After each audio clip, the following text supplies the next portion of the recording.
오늘 우리는 삶의 가장 근본적이고도 민감한 주제 중 하나인 결혼과 이혼에 대해 이야기해보고자 합니다. 이 주제는 수천 년 동안 인류의 역사 속에서 수많은 논쟁과 고뇌의 중심에 있었습니다. 그리고 지금 이 순간에도 우리 각자의 삶에 깊은 영향을 미치고 있습니다. 오늘 우리가 함께 살펴볼 내용은 약 2000년 전 산 위에서 수많은 군중에게 가르침을 전파하셨던 예수 그리스도의 말씀입니다.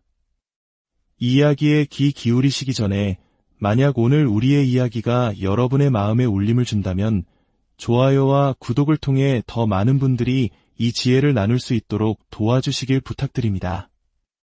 여러분의 작은 행동 하나하나가 선한 영향력의 씨앗이 될 것입니다. 이 이야기를 듣는 모든 분들의 삶과 가정에 하나님의 크신 은혜와 평강이 함께하기를 진심으로 기도합니다. 성경의 가르침을 체계적으로 공부하는 것은 마치 튼튼한 집을 짓는 것과 같습니다. 기초부터 기둥, 그리고 지붕까지 순서대로 쌓아 올릴 때 비로소 우리는 말씀의 전체적인 그림과 깊이를 이해할 수 있습니다. 하지만 많은 경우 우리는 어렵거나 불편하게 느껴지는 주제들을 피하려는 경향이 있습니다. 특히 오늘 다룰 이혼이라는 주제는 많은 설교자들이 쉽게 꺼내지 못하는 민감한 부분이기도 합니다. 하지만 하나님의 말씀에는 우리가 외면해도 되는 구절이 단 하나도 없습니다. 성경의 모든 말씀은 우리 삶의 모든 영역을 비추는 등불과도 같습니다.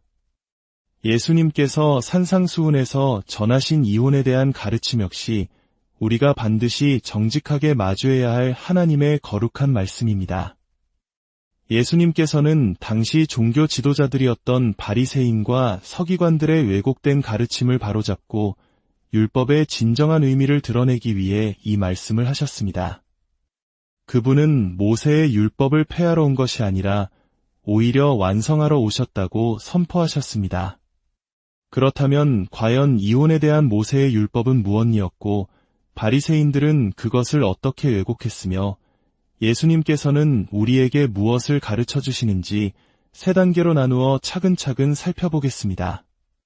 첫째, 모세의 율법은 진정으로 무엇을 가르쳤을까요? 우리는 신명기 24장에서 그 답을 찾을 수 있습니다.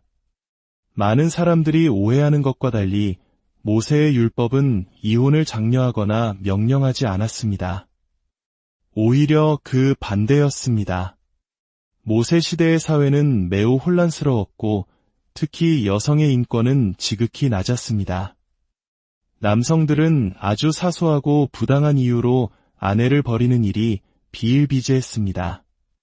한 남자가 자신의 아내에게 실증을 느끼면 그는 아무런 법적 절차 없이 아내를 집에서 내쫓을 수 있었습니다. 이러한 상황에서 여성은 아무런 사회적, 경제적 보호를 받지 못한 채 길거리로 내몰렸습니다.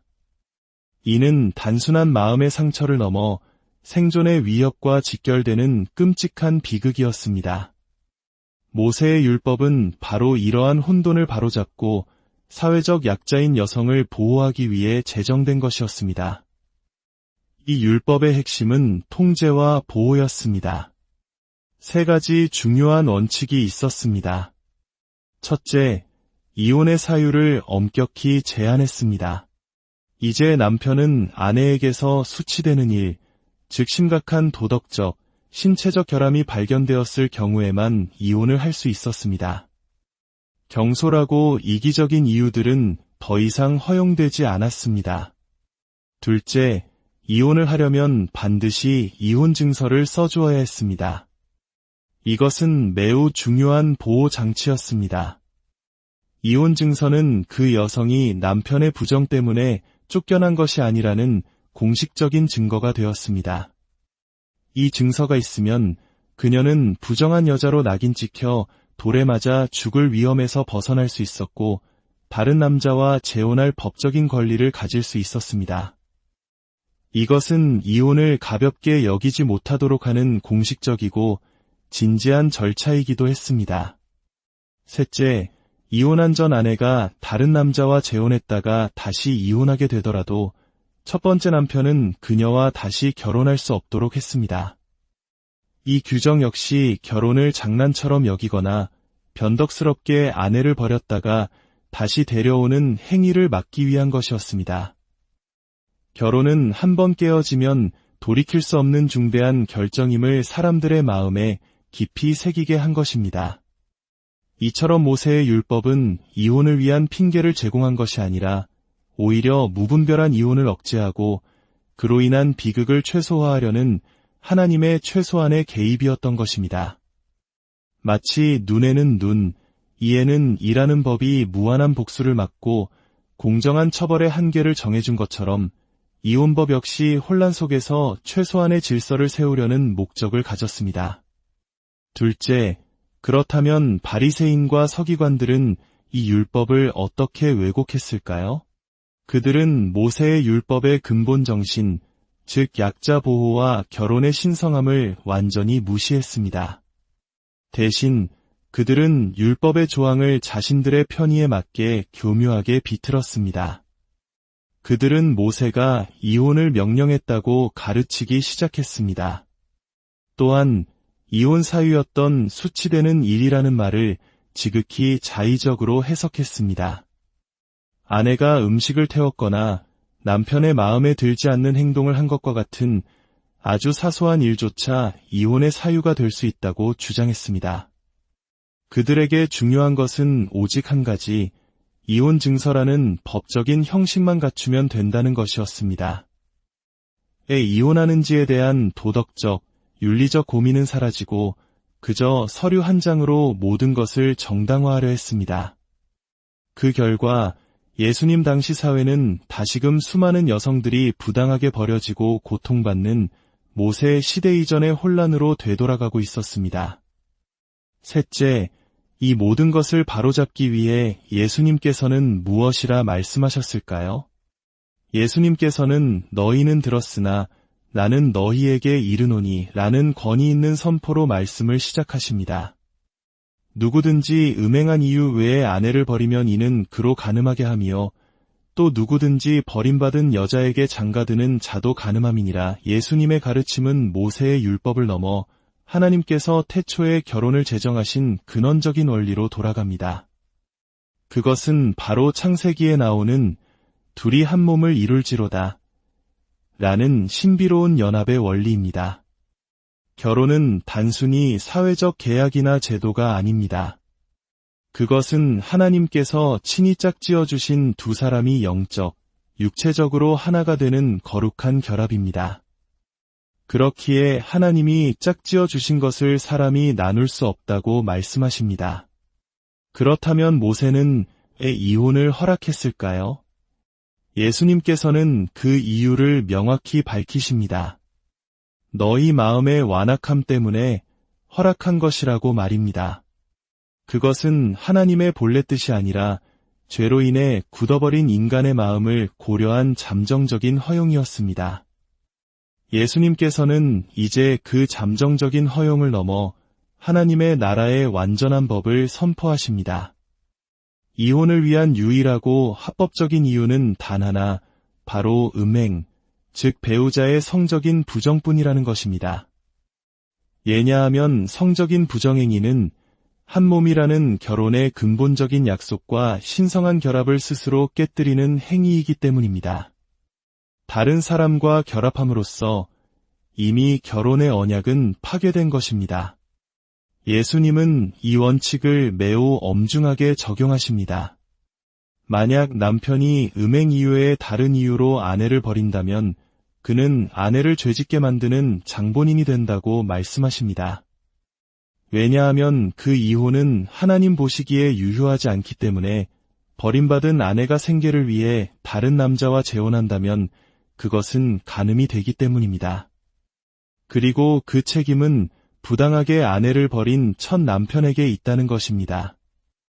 이 얼마나 무서운 경고입니까? 이 가르침은 우리에게 무엇을 말해줍니까? 오늘날 우리 사회는 어떻습니까? 성격 차이, 경제적 문제, 사소한 다툼 등 수많은 이유로 결혼의 서약이 너무나 쉽게 깨어지고 있습니다. 예수님의 가르침은 이러한 세태에 경종을 울립니다. 기독교인과 비기독교인의 결혼처럼 극단적인 차이조차도 성경은 이혼의 사유로 인정하지 않습니다. 사도 바울은 고린도전서에서 믿지 않는 배우자라 할지라도 함께 살기를 원한다면 떠나지 말라고 권면합니다. 믿는 사람이 거룩하게 함으로써 가정을 지킬 수 있다는 것입니다. 결혼 생활의 어려움, 갈등, 성격의 부조화는 이혼의 사유가 아니라 오히려 사랑과 용서, 인내를 통해 극복해야 할 과제임을 성경은 가르칩니다. 우리 모두가 하나님 앞에서 용서받은 죄인이라는 사실을 기억한다면 배우자의 허물을 용서하지 못할 이유가 어디 있겠습니까? 하지만 동시에 예수님의 말씀은 한 줄기 빛을 제시합니다. 배우자의 부정으로 인해 고통받는 무고한 사람에게는 이혼할 수 있는 정당한 권리가 있음을 인정하십니다. 그리고 그 이혼을 통해 결혼관계가 완전히 끝났으므로 무고한 쪽은 다시 새로운 삶을 시작하고 재혼할 수 있는 자유를 얻게 됩니다. 마지막으로 이 엄중한 가르침 속에서도 우리는 복음의 위대한 소망을 발견해야 합니다. 간음은 끔찍한 죄입니다. 그러나 용서받지 못할 죄는 아닙니다. 만약 이 죄로 인해 고통받고 절망하는 분이 계시다면 기억하십시오. 진심으로 자신의 죄의 무게를 깨닫고 회개하며 하나님의 무한한 사랑과 자비 앞에 나아간다면 용서받지 못할 죄는 없습니다. 예수님께서는 간음한 여인을 향해 돌을 던지려던 이들에게 너희 중에 죄 없는 자가 먼저 돌로 치라고 말씀하시고 그녀에게는 나도 너를 정죄하지 아니하노니 가서 다시는 죄를 짓지 말라고 말씀하셨습니다. 이것이 바로 복음입니다.